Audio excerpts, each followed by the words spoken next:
mga kainday, good morning, good morning. Magandang tanghali. So, magluluto na tayo ng ating lunch. Yan, magluluto lang tayo ng atay at balunan ng chicken. So, mamarinate muna natin yan. Lagyan natin ng seasoning. Lagyan natin ng paminta. And then, ang ating toyo, soy sauce. And then, lalagyan na rin natin yan ng vinegar. Sama natin dyan yung ating sili. Then, mekos, mga kainday. Yan, mekos lang natin yan. And then, magsusutay na tayo. Yan, magmekos na tayo ng luya. Then, ang bawang at sibuyas. Mekos lang yan, mga kainday. Lalasin lang natin yung aroma and yun lang natin nga mag-brown. So, ayan na mga kainday, na-brown na natin yung ating bawang luya, saka sibuyas, and then ilalagay na natin yung ating minarinate.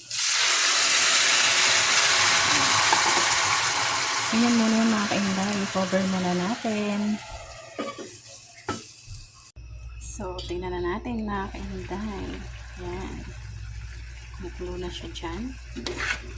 Mekos para masutay pa rin natin yan. Sutay lang. Yan. Yan ang ating adobo. Lalagyan natin yan ng egg mga kainday. So, sangkotsa muna natin yan. Hindi pa naman siya ito. Patuyin muna natin before natin lagyan ulit ng sabaw. Ulit natin mga kainday. So, ayan ang ating adobo. Then, wala na siya. Dagdagan natin muna ng water kasi hindi pa naman siya luto. So, dagdagan na natin yan. At syempre, pakukuluan pa rin naman natin yan habang hinihintay natin yung ating egg na maluto. So, cover muna natin yan mga kainday. So, ito ang ating egg. Yan. So, yan ang mga kainday. Nilagyan ko na siya ng ating boiled egg. At, tikman na natin to. Natin mga kainday.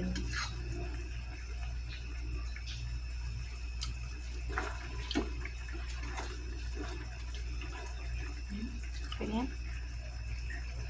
Ayan na ang ating ulam for lunch mga kainday. Then cooking na tayo. Ready to serve. Thank you for watching. Bye-bye.